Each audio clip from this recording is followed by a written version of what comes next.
So even Frina doesn't know the truth? You've never once let her in on the full plan? Yes, it had to be done.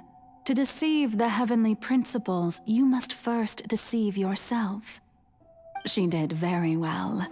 If she had let her resolve falter even once in these 5 centuries, Fontaine would have been doomed to the most tragic fate. It seems that trusting humanity was the right decision after all. I believe that I understand how your deception works. But that is the only half-truth, is it not?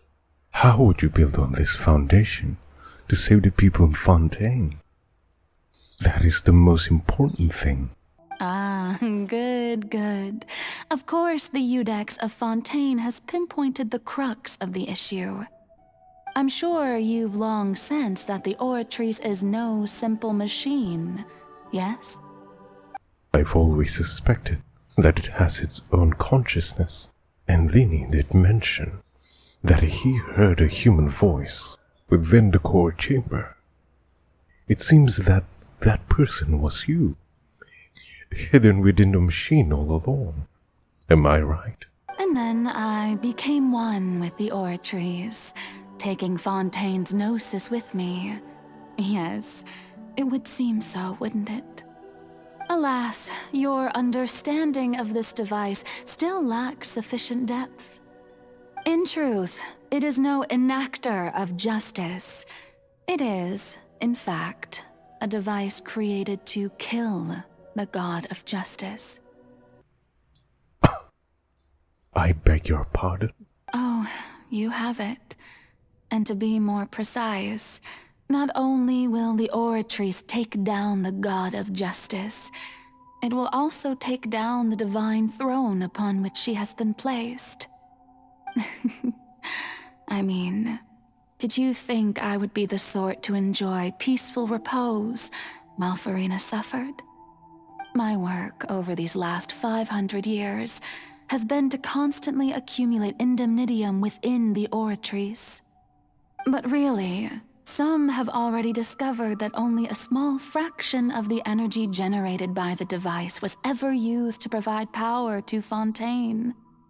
The vast majority had to be, accumulated to enact this death sentence. It was all part of your plan then, both the trial and the sentence. Indeed. This power, accrued over 5 centuries, could have sustained Fontainians for millennia had it only been used for that purpose. Almost all of it has now been stored within the Oratrice.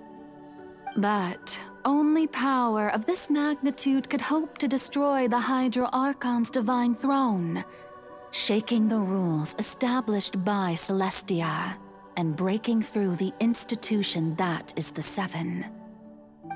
So the Oratrice call for death was for neither Vrina nor Fossilor, but for the Hydro Archon, the destruction of that divine throne.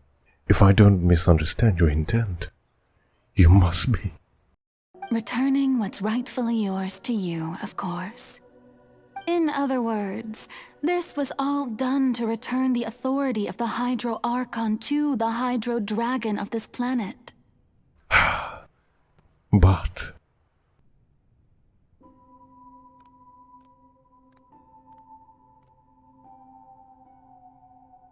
oh, what?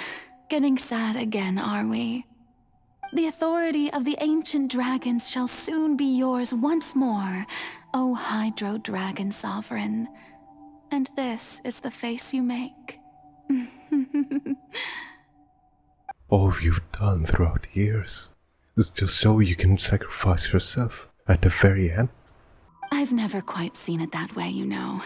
Even now, I'm quite pleased at how well my deception worked.